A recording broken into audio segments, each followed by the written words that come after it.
ji çaraliyên Tirkiye piştîra ji bo operasyonê berdewam e herwiha dengbêjên Mûşî jî piştîra operasyona Şaxa Zeytûnê dikin. Dengbêjan ji bo desteka operasyonê û Serok Komar Erdogan kilam gotin helbest xwendin wan ji askerên Tirkiyeyê re serkeftin xwest.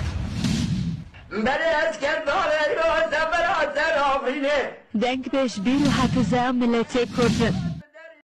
Îro jî askerên Tirkiye ji bo dewlet û milletê xwe operasyona Şaxa Zeytûnê dimeşînin.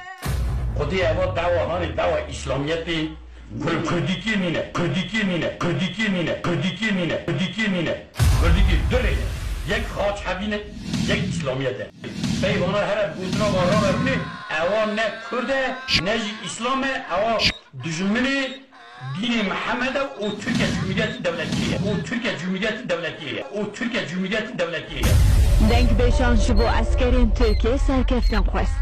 خود ربی yardım ki kuvvet ekibiyim. Askeri me afini lüwe deri o tabi Recep Tayyip Erdoğan yardım